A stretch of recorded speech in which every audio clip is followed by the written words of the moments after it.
কক্সবাজারের টেকনাফে জামায়াতে ইসলামের কেন্দ্রীয় ৫ দফা দাবিতে বিক্ষোভ মিছিল অনুষ্ঠিত হয়েছে। এতে প্রধান অতিথি ছিলেন জেলা জামায়াতের আমির ও উখিয়া টেকনাফ আসনের এমপি প্রার্থী অধ্যক্ষ মাওলানা নূর আহমদ আনোয়ারি।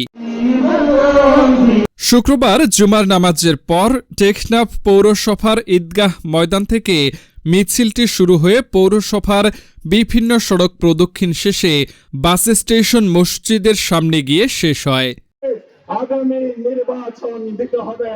বিক্ষোভে প্রধান অতিথি হিসেবে বক্তব্য রাখেন জেলা জামায়াত আমির ও উখিয়া টেকনাফ আসনের সম্ভাব্য এমপি প্রার্থী অধ্যক্ষ মাওলানা নূর আহমদ আনোয়ারি।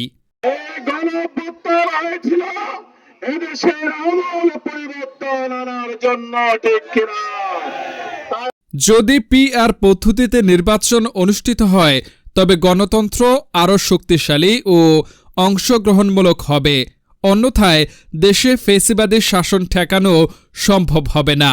আমরা পিআর মানি না, আমরা পিআর বুঝি না।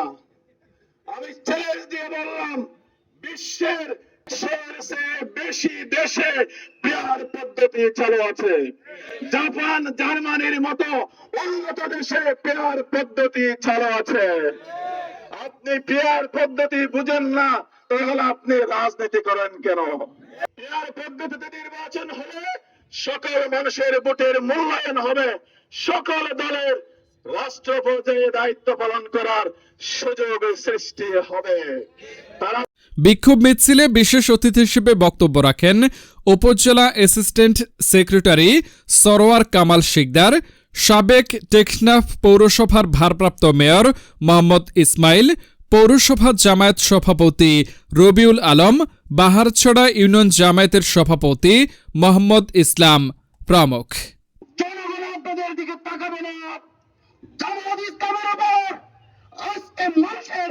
আস্থা অর্জন হয়েছে, যার প্রমাণ ডাকসু নির্বাচনে প্রমাণ হয়েছে কিনা, ডাকসু নির্বাচনে প্রমাণ হয়েছে কিনা। আগামীতে বাংলাদেশের জনগণ এভাবে প্রমাণ দেবেন ইনশাআল্লাহ। আওয়ামী লীগের দালালি ছাড়া কিছু করে নাই। 4বার তারা সংসদ সদস্য হয়েছে। এদেশের মানুষের ব্যবসা বাণিজ্য হতে আরম্ভ করে কোন অংশে তারা কোনো সফলতা দিতে পারে নাই। তাদেরকে নাকে টিপ দিয়ে বলতে হবে, আমরা 4বার ক্ষমতায় গিয়ে আমরা কিছু করতে পারে নাই, আপনাদের ক্ষমা চাই। তারা ক্ষমা না সে আবার ভোট চাই। আমরা যখন হাসপাতালে যাই কোনো চিকিৎসা পাই না। আমরা সীমান্ত এলাকার মানুষ, বন্দর নিয়ে আমরা চলি, করিডোর নিয়ে আমরা চলি। কি ব্যবস্থা তারা করেছে? জেলেদের কোনো অধিকার তারা প্রতিষ্ঠা করতে পারে নাই। জেলেরা 8টা বাজে যায়, 4টা বাজে ফিরে আসে। এ ব্যাপারে তাদের কোনো কর্মসূচি নাই। তাদের কর্মসূচি হলো কিভাবে আমরা বুট কেটে আবার এমপি হব। আপনাদের স্বপ্ন দুঃস্বপ্নে পরিণত হবে। আপনারা জেনে রাখুন, এদেশের মানুষ আপনাদেরকে সমর্থন দেবে না।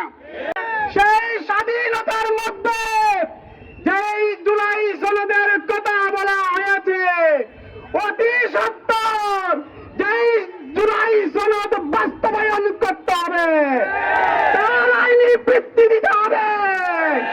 যেই জুলুম নির্যাতন করা হয়েছে, ফ্যাসিস্টদেরকে দৃষ্টান্তমূলক শাস্তি দিতে হবে। বিক্ষুব্ধ টেকনাফবাসী, আজকে আমরা 5 দফা দাবি আদায়ের লক্ষ্যে সারা দেশব্যাপী যে সমাবেশ হচ্ছে, এই সমাবেশ থেকে জানিয়ে দিতে চাই, অনতি বিলম্বে 5 দফা দাবি কার্যকর না হওয়া পর্যন্ত আমরা রাজপথে থাকবো ইনশাআল্লাহ। অনুষ্ঠানটি পরিচালনা করেন উপজেলা সাংগঠনিক সম্পাদক ও হিলা ইউনিয়ন আমির গিয়াসউদ্দিন। টেকনাফে জামায়াতের এই কর্মসূচিতে নেতারা দাবি জানিয়েছেন সুষ্ঠু, স্বচ্ছ ও প্রতিনিধিত্বমূলক নির্বাচন প্রক্রিয়া নিশ্চিত করতে জুলাই সনদ বাস্তবায়ন জরুরি। আমরা আপনাদেরকে স্মরণ করতে চাই, আপনাদেরকে মনে করে দিতে চাই, যদি সামনে পিআর পদ্ধতি না মানেন ভবিষ্যতে আরো বড় হবে। বাংলাদেশ থেকে বিতাড়িত হয়ে জনগণের আস্থার জায়গা হারিয়ে তোমরা ওই লন্ডনে চলে যাবে, বাংলাদেশে আর থাকতে পারবে না। News desk, Teknaf TV. এটা আমাদের দাবি নয়, এটা সকল রাজনৈতিক দলের দাবি।